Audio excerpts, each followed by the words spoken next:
तो दोस्तों Mankind pharma ने अपने क्वार्टर 2 के नंबर को डिस्क्लोज कर दिया है। तो चलिए देखते हैं क्या है क्वार्टर 2 के नंबर्स के अंदर डाटा क्रोज में दिया गया है। तो देखिए पिछले क्वार्टर में कंपनी 3,570 करोड़ का रेवेन्यू जनरेट की थी ऑपरेशन के थ्रू, पिछले साल 3,061 करोड़ के आसपास, जबकि अभी देखें तो बढ़ के 3,697 करोड़ आपको जाता हुआ देखने को मिला। तो साल दर साल जाते हैं तो साल दर साल कंपनी के रेवेन्यू के अंदर तेजी आपको देखने को मिली, लगभग बोल सकते हैं 21% के आसपास का जंप आपको देखने को मिला है। जबकि क्वार्टरली बेस पे जाते हैं तो क्वार्टरली बेस पे भी कंपनी के रेवेन्यू के अंदर तेजी आपको देखने को मिली। यहाँ पे भी देखें तो लगभग 3 से 4% के आसपास का जंप आपको देखने को मिला है। तो कंपनी का रेवेन्यू देखें तो अच्छा देखने को मिला है, साल दर साल क्वार्टर बढ़ते हुए देखने को मिला है। चलिए कंपनी के खर्चे क्या निकलते हुए देखते हैं। तो देखिए पिछले क्वार्टर में 3,112 करोड़ खर्च की थी, पिछले साल 2,321 करोड़, अभी देखें तो कंपनी का 3,167 करोड़ आपको जाता हुआ देखने को मिला। तो खर्चे भी देखें तो खर्चे भी कंपनी के ज़्यादा देखने को मिले, मतलब रेवेन्यू आपका बढ़ रहा है, खर्चे थोड़ा ज़्यादा इस क्वार्टर में देखने को मिला है। और स्पेशली वही जो मेन खर्चा जो निकल के आ रहा है वही यहाँ पे देखने को मिला है, जो कि है फाइनेंस कॉस्ट। फाइनेंस कॉस्ट में देखें तो 169 करोड़, जबकि पिछले साल 7 करोड़ के आसपास था। तो ये आप कह सकते हैं तीसरा क्वार्टर है जिसमें कंपनी के फाइनेंस कॉस्ट आपको आते हुए देखने को मिले, क्योंकि 9 महीने पहले ही कंपनी ने कुछ कर्जे उधार लिए हैं जिसकी वजह से फाइनेंस कॉस्ट आ रहा है। तो पिछले साल कंपनी को ये फाइनेंस कॉस्ट नहीं था, इस क्वार्टर में है, जिसकी वजह से खर्चे जो हैं आपको ज़्यादा आपको देखने को मिला है। तो मुझे नहीं लगता कि इस पर मार्केट हर बार रिएक्शन देगा, क्योंकि ऑलरेडी 3 क्वार्टर से कंपनी के फाइनेंस कॉस्ट आते हुए देखने को मिला है।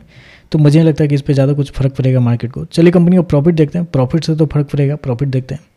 तो देखिए पिछले क्वार्टर में कंपनी 444 करोड़ के प्रॉफिट थी, पिछले साल 658 करोड़ के आसपास, जबकि अभी देखें तो कंपनी का प्रॉफिट 520 करोड़ आपको जाता हुआ देखने को मिला। तो साल दर साल जाते हैं तो साल दर साल कंपनी के प्रॉफिट के अंदर गिरावट आपको देखने को मिली है, लगभग हो सकते हैं 21% के आसपास की गिरावट है। जितना कंपनी का रेवेन्यू आपका बढ़ा है उतना ही कंपनी का प्रॉफिट आपको साल दर साल गिरता हुआ देखने को मिला है। जबकि क्वार्टरली बेस पे जाते हैं तो क्वार्टरली बेस पे कंपनी के प्रॉफिट के अंदर तेजी आपको देखने को मिली। यहाँ पे देखते हैं तो लगभग 15 से 16% के आसपास का जंप है। तो कंपनी का प्रॉफिट क्वार्टरली बेस पे बढ़ा है, लेकिन साल दर साल जाते हैं तो गिरता हुआ देखने को मिला है।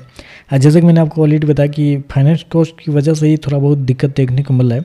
अगले क्वार्टर से नहीं होगा, क्योंकि अगले क्वार्टर में साल दर साल जब आप कंपेयर करने जाएंगे तो वहाँ पर फाइनेंस कॉस्ट पिछले साल भी रहेगा, इस साल भी रहेगा। हालांकि इस क्वार्टर में एक चीज़ आपने गौर नहीं किया होगा, कंपनी के टैक्स इस क्वार्टर में थोड़े कम लगे, क्योंकि पिछले साल 190 करोड़ लगे थे, इस क्वार्टर में 103 करोड़ के आसपास। जबकि रेवेन्यू आपका 20% के आसपास बढ़ा है, तो कंपनी के टैक्स भी बढ़ने चाहिए थे ज़्यादा अच्छा खासा, लेकिन यहाँ पे टैक्स आपको कम देखने को मिले, जो कि आप कह सकते हैं अच्छी बात यहाँ पे निकल के आ रही है, और जिसकी वजह से ही कंपनी के प्रॉफिट थोड़े से बेहतर आपको देखने को मिले। तो ओवरऑल ईपीएस देख लेते हैं, ईपीएस क्या हुआ इस क्वार्टर में। तो देखिए पिछले क्वार्टर में कंपनी का ईपीएस 10.62 के आसपास, पिछले साल देखते हैं 16.37, अभी देखें तो 12.40 आपको जाता हुआ देखने को मिला है। तो ओवरऑल देखें तो रेवेन्यू अच्छा है, रेवेन्यू में कोई दिक्कत नहीं, कंपनी के रेवेन्यू आपको बढ़ते हुए देखने को मिले, जितना बढ़ना चाहिए था एग्जैक्टली उतना ही बढ़ता हुआ देखने को मिले। 20-21% के जंप को कम नहीं कर सकते आप, अच्छा खासा जंप है, लेकिन बस वही है कि प्रॉफिट थोड़ा सा गिरता हुआ देखने को मिला, वो कंपनी के फाइनेंस कॉस्ट की वजह से। तो देखते हैं इस पर मार्केट कैसे ये कहता है। वीडियो पसंद आए तो लाइक कीजिएगा, साथ में साथ चैनल को सब्सक्राइब जो कीजिएगा। धन्यवाद।